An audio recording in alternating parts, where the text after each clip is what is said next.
اکرم صلی اللہ علیہ وآلہ وسلم کا ارشاد ہے، تمام اعمال کا دار و مدار نیت پر ہے اور ہر عمل کا نتیجہ ہر انسان کو اس کی نیت کے مطابق ہی ملے گا۔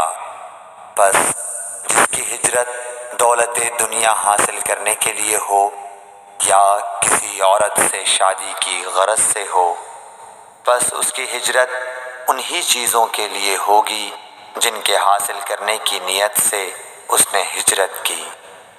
صحیح بخاری حدیث نمبر 1۔ حضور اکرم صلی اللہ علیہ وآلہ وسلم نے فرمایا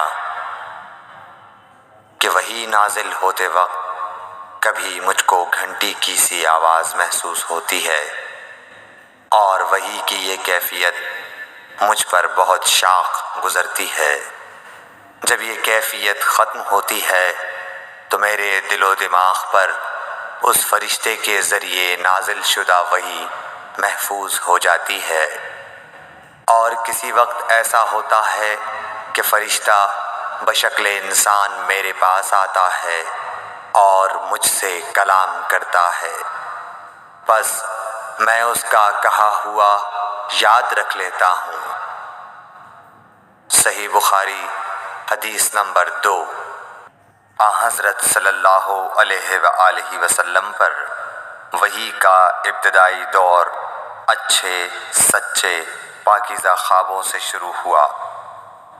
آپ خواب میں جو کچھ دیکھتے وہ صبح کی روشنی کی طرح صحیح اور سچا ثابت ہوتا۔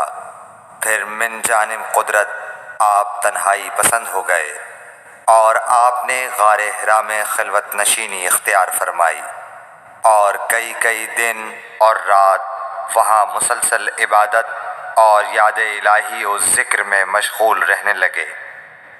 جب تک گھر آنے کو دل نہ چاہتا توشہ ہمراہ لیے ہوئے وہاں رہتے۔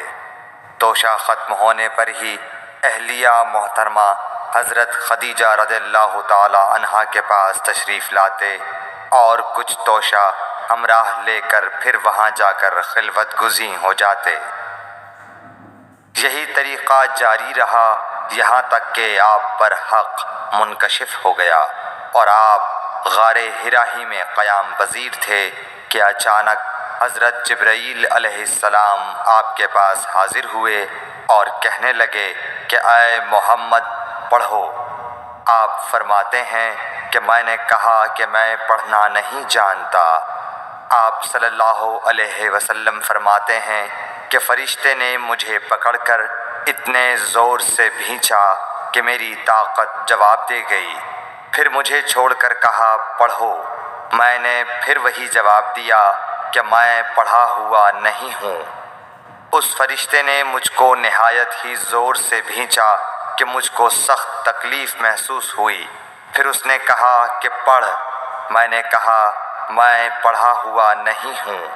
فرشتے نے تیسری بار مجھ کو پکڑا اور تیسری مرتبہ پھر مجھ کو بھینچا، پھر مجھے چھوڑ دیا اور کہنے لگا کہ پڑھو اپنے رب کے نام کی مدد سے جس نے پیدا کیا اور انسان کو خون کی پھٹکی سے بنایا۔ پڑھو اور آپ کا رب بہت ہی مہربانیاں کرنے والا ہے۔ بس یہی آیتیں آپ حضرت جبرائیل علیہ السلام سے سن کر اس حال میں غار حرا سے واپس ہوئے کہ آپ کا دل اس انوکھے واقعے سے کانپ رہا تھا۔ آپ حضرت خدیجہ کے ہاں تشریف لائے اور فرمایا کہ مجھے کمبل اوڑھا دو، مجھے کمبل اوڑھا دو۔ لوگوں نے آپ کو کمبل اوڑھا دیا۔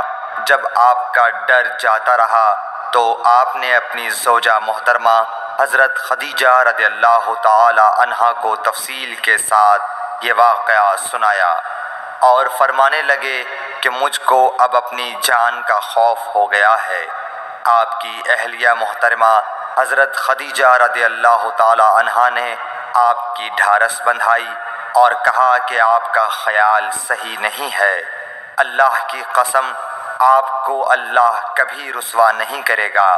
آپ تو اخلاق فاضلہ کے مالک ہیں، آپ تو کنبہ پرور ہیں، بے کسوں کا بوجھ اپنے سر پر رکھتے ہیں، مفلسوں کے لیے آپ کماتے ہیں، مہمان نوازی میں آپ بے مثال ہیں، اور مشکل وقت میں آپ امر حق کا ساتھ دیتے ہیں۔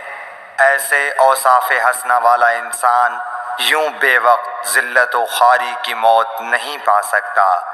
پھر مزید تسلی کے لیے حضرت خدیجہ رضی اللہ تعالی عنہا آپ کو ورقہ بن نوفل کے پاس لے گئیں، جو ان کے چچا زاد بھائی تھے اور زمانہ جاہلیت میں نصرانی مذہب اختیار کر چکے تھے اور عبرانی زبان کے کاتب تھے۔ چنانچہ انجیل کو بھی حسب منشائے خداوندی عبرانی زبان میں لکھا کرتے تھے۔ انجیل سریانی زبان میں نازل ہوئی تھی، پھر اس کا ترجمہ عبرانی زبان میں ہوا۔ ورقہ اسی کو لکھتے تھے۔ وہ بہت بوڑھے ہو گئے تھے، یہاں تک کہ ان کی بینائی بھی رخصت ہو چکی تھی۔ حضرت خدیجہ رضی اللہ تعالی عنہا نے ان کے سامنے آپ کے حالات بیان کیے اور کہا کہ اے چچا زاد بھائی، اپنے بھتیجے محمد صلی اللہ علیہ وسلم کی زبانی ذرا ان کی کیفیت سن لیجئے۔ وہ بولے کہ بھتیجے، آپ نے جو کچھ دیکھا ہے اس کی تفصیل سناؤ۔ چنانچہ آپ صلی اللہ علیہ وآلہ وسلم نے از اول تا آخر پورا واقعہ سنایا، جسے سن کر ورقہ بے اختیار ہو کر بول اٹھے کہ یہ تو وہی ناموس معزز رازدان فرشتہ ہے جسے اللہ نے حضرت موسیٰ علیہ السلام پر وحی دے کر بھیجا تھا۔ کاش میں آپ کے اس عہد نبوت کے شروع ہونے پر جواں عمر ہوتا، کاش میں اس وقت تک زندہ رہتا جب کہ آپ کی قوم آپ کو اس شہر سے نکال دے گی۔ رسول کریم صلی اللہ علیہ وآلہ وسلم نے یہ سن کر تعجب سے پوچھا کہ کیا وہ لوگ مجھ کو نکال دیں گے، حالانکہ میں تو ان میں صادق و امین و مقبول ہوں۔ ورقہ بولا، ہاں یہ سب کچھ سچ ہے، مگر جو شخص بھی آپ کی طرح امر حق لے کر آیا لوگ اس کے دشمن ہی ہو گئے ہیں۔ اگر مجھے آپ کی نبوت کا وہ زمانہ مل جائے تو میں آپ کی پوری مدد کروں گا۔ مگر ورقہ کچھ دنوں کے بعد انتقال کر گئے، پھر کچھ عرصے تک وحی کی آمد موقوف رہی۔ صحیح بخاری حدیث نمبر 3۔